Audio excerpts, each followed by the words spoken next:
Today, we're talking about resilience. So maybe somebody could help me out. Give me an idea. What does resilience mean to you? Being tough. I love that. Absolutely. Resilience is that ability to pick yourself up, dust yourself off, and move forward. And it's critical in life. We've got to have resilience. Anybody in here ever have difficult relationships? Yeah, like parents, siblings, right?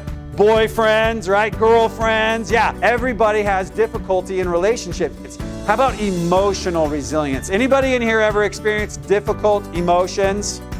Yeah, like what? What kind of emotions? Anger, yes, absolutely.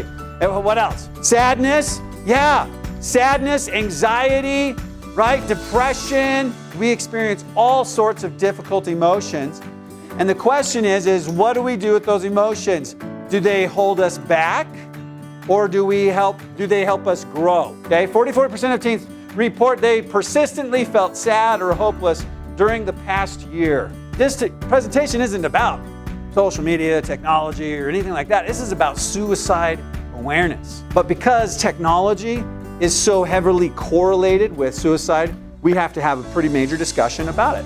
Now, the first piece of data we got to know is that talking about suicide will not put the idea in someone's head, okay? Your parents right now are all freaked out about suicide because they don't know how to talk to you about it, and they don't want to because they think it's going to make it worse. The data shows very clearly that when we talk about suicide in healthy ways, it decreases your risk. You are not your thoughts. Even if you've had a thought for long time, that doesn't mean that's who you are.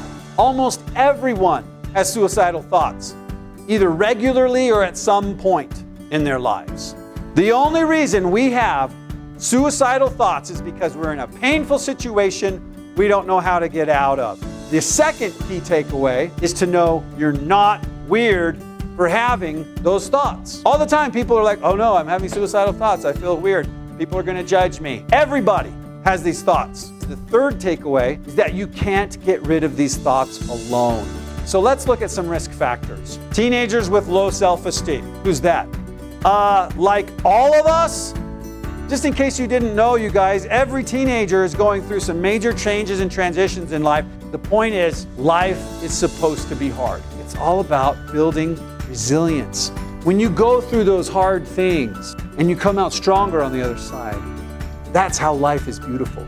Let's talk about how we actually build resilience. This is a conglomeration of all the most powerful tools in today's psychology, from DBT to CBT to neuroscience to resilience research. We've combined them in this one model to give you some of these tools. First thing we're going to talk about is a little bit of brain science. Distress tolerance tools. Okay, these are all kinds of physical things you do with your body to regulate intense emotion. And I want to teach you one of them.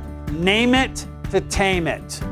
When we feel an intense emotion, we can feel ourselves getting emotionally hijacked. Studies show that if you can put a name to that emotion and then give it a number, 0 to 100, the intensity of that emotion can decrease up to 70%. The next one is the stories in my head.